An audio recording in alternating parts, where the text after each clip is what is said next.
Minority department का जो भी बजट होगा उसको ग्रीन चैनल में डाल के ही सेपरेट करके ही हम काम करेंगे। I assure the honourable member. Urdu के जितने भी इंस्टीट्यूशंस है, वो चाहे प्राइमरी स्कूल है, हाई स्कूल है, खवातीन के है, लड़कों का है या कॉलेज है, सारे चीजों में 2 to 2,500 Urdu teacher post and lecture post we are going to recruit very shortly. We are going to issue a notification.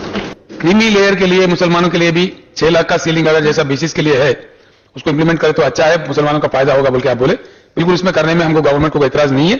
उसके लिए भी हम जल्द से जल्द ऑर्डर्स इश्यू करवाएंगे।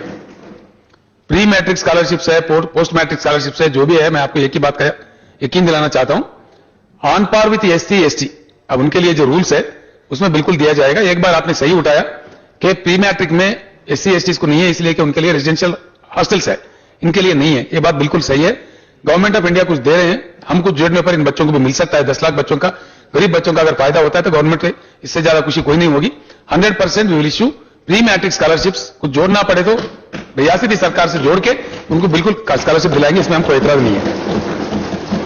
शादी मुबारक के बारे में आपने जो कहा, बिल्कुल मैं सहमत हूं। मुझे भी थोड़ी उतना जितना हैप्पी रहना चाहिए उतना हैप्पी नहीं हूं। स्कीम भी में इंप्लीमेंटेशन में थोड़ा दिक्कतें आ रही है। कुछ सर्टिफिकेट पूछ रहे हैं, कुछ डेट ऑफ बर्थ पूछ रहे हैं, कुछ ये पूछ रहे हैं, वो कुछ सता रहे लोगों को। ये अच्छी बात नहीं है। हम आज ही आदेश देते हैं कि अगर वोटर लिस्ट में है नाम 18 साल का, अब उससे बढ़कर कोई चीज है, जब वोट ही डलवा ले रहे तो 18 साल का सर्टिफिकेट मिल ही गया हमको, तो वोटर लिस्ट में जिनका भी नाम है वो काफी है, उससे मालूम हो जाता है। उसको भी एक क्राइटेरिया में आज ही गाइडलाइंस हम इश्यू करते हैं, इस बात को भी कह देते हैं ताकि स्कीम को इंप्लीमेंटेशन करने में हमको आसानी हो जाए।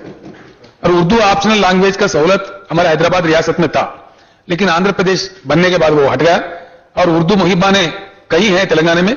ये किसी मजहब का या किसी कौम का जुबा नहीं है, हमारा तेलंगाना का ये जुबा है, इसीलिए इसका कदर करना हर शहरी का फर्ज बनता है, तेलंगाना के शहरी का।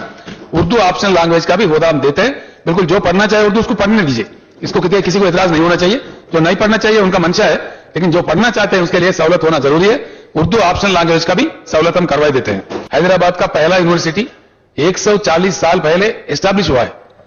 साबिका हमारे हैदराबाद रियासत का चीफ मिनिस्टर साहब बुलबुल रामचंद्र राव साहब उसी इंस्टीट्यूट का स्टूडेंट थे।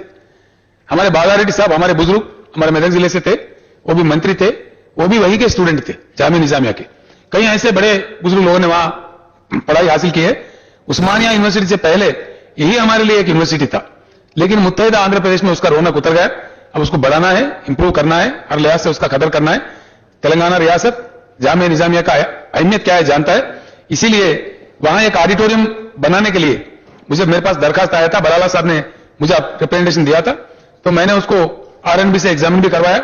आज ही हम जीओ पास कर दिया मैडम। 9 करोड़ 60 लाख से फर्स्ट क्लास वहां पे ऑडिटोरियम में बनने जा रहा है, तो मैं बड़ा खुशी से उसका ऐलान भी करता हूं और जीओ भी मैं जल्द से अकबर साहब को भिजा दूंगा।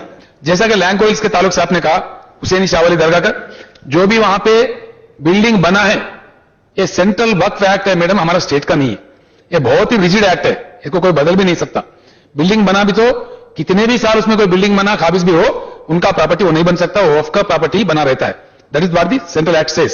सो in accordance with the act, अगर वो लोग बना दिए 10 मंजिल बने, 12 मंजिल बने, 14 मंजिल बने, वो लैंको हिल्स हो या कोई और बिल्डिंग हो, उन लोगों को अभी हमारे को कंपेंसेशन देना पड़ेगा।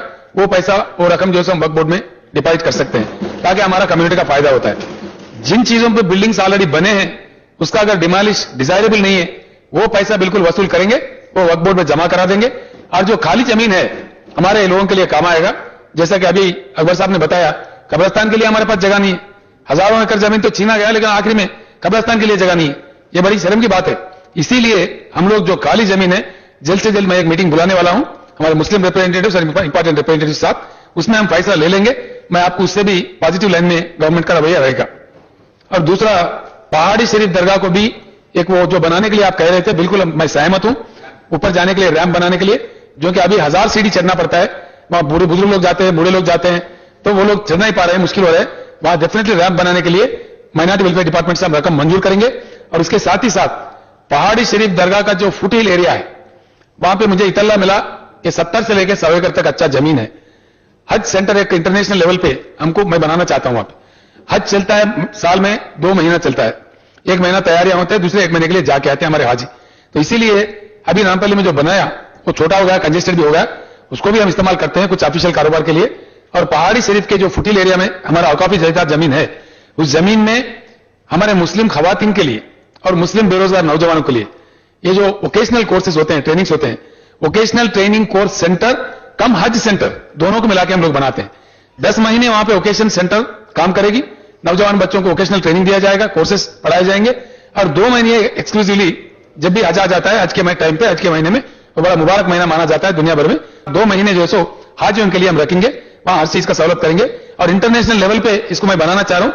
जल्द से जल्द जो मीटिंग बुलाऊंगा मैं आपको भी दावत दूंगा, आप भी आइए, आपका राय दीजिए, बिल्कुल बना लेंगे उसको। कुली कुतुब जा वो अर्बन डेवलपमेंट अथॉरिटी का आपने जिक्र किया, सही आपने कहा, पहले कुछ सरकार पैसे देते थे लेकिन हाल में बंद किया, उसके लिए पैसे रकम आप मांग रहे थे, जरूर उसके लिए रकम देंगे, क्योंकि वो खासतौर पर वर्ल्ड सिटी के डेवलपमेंट में काम करता है कुतुब डेवलपमेंट अथॉरिटी, इसीलिए आपसे बात करेंगे, डिटेल्स बात करेंगे, उन ऑफिसर को बुलाएंगे, माइनॉरिटी वेलफेयर सेक्रेटरी साहब को बुला लेते हैं और क्या रकम उनको चाहिए, क्या प्रपोजल पेंडिंग है उनके पास, जैसे आपने कुछ कॉलेजों का जिक्र किया, उन चीजों के लिए मैं सहमत हूं, सरकार सहमत है, 100% उसको रकम मुहैया किया जाएगा। नामपल्ली का जो ऑर्फनेज है वो बिल्कुल उसके लिए सरकार पैसे देने का, सरकार मेंटेन करने का कोई जरूरत नहीं है, इसलिए कि जकात जो निकालते हैं रमजान के महीने में लोग, कई करोड़ों लोग मतलब निकालते हैं, कई करोड़ों रुपए उसका आमदनी आता है, लोग चलाने के लिए भी है, वो कमिटी जरा ठीक से बनाएंगे उसका, उसमें हमारे एक आध पब्लिक रिप्रेजेंटेटिव भी रखेंगे, जिम्मेदार लोगों को, वह उस एरिया के एमपी साहब को भी वहां रखते हैं, उसमें रखे तो थोड़ा उसका काम दाम अच्छा भी चलेगा। उसके बगल में एक आरएनबी ऑफिस है, एक ही ऑर्फनेज है पूरे रियासत में मुसलमानों के लिए, तो उस ऑर्फनेज का मेंटेन करना, उसको एक्सपेंड करना भी सरकार का फर्ज बनता है। जिसके मां बाप नहीं है, जो ऑर्फन्स है, उनके लिए तो रवैया होना चाहिए, सरकार की तरफ से देखना चाहिए। 4 एकड़ मतलब करीब करीब 1 एकड़ पे वहां पे एक सरकारी दफ्तर है आरएनबी का, पीडब्ल्यूडी का।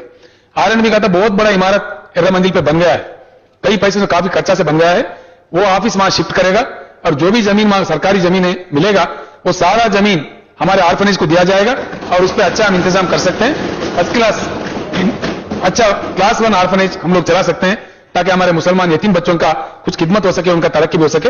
उनके लिए उसमें छोटा सा एजुकेशन इंस्टीट्यूशन भी ला सकते हैं, जो लड़की लोग लेते हैं उनको अलग से रख सकते हैं, लड़के रहते हैं तो उनको अलग रख सकते हैं, अच्छी सहूलत। मैं भी एक बार जाकर विजिट करूंगा इंशाल्लाह, उसको भी अच्छी तरीके से हम लोग बना सकते हैं। मुस्लिम्स को जो पेंशन दिया जा रहा है 2,29,311 पेंशन दिया जा रहा है, और वो हमारे मुस्लिम बहनें जो बीड़ी बनाते हैं अजलाओं में, उनके लिए इसके अलावा 2,29,000 के अलावा 21,792 लोगों को उन लोगों को भी पेंशन मिल रहा है।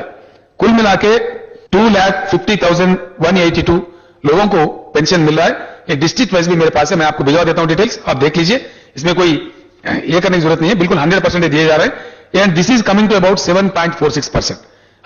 मैं इतना ही आपको आश्वासन दिलाना चाहता हूं, रियासत तेलंगाना में जब तक टीआरएस की हुकूमत रहेगी, I assure the honourable members and all the minority brothers and sisters of my state that किसी भी कीमत पर किसी भी चीज में मुसलमानों के जो मसाइल है, उनके जो हकें हैं, उनके जायदाद जमीन है, नजरअंदाज नहीं किया जाएगा। हम तेलंगाना को एक गुलदस्ता बनाना चाहते हैं, देश में दुनिया में एक जबरदस्त मिसाल के शिकल पर दिखना चाहते हैं, एक सेक्युलर रियासत बनाना चाहते हैं,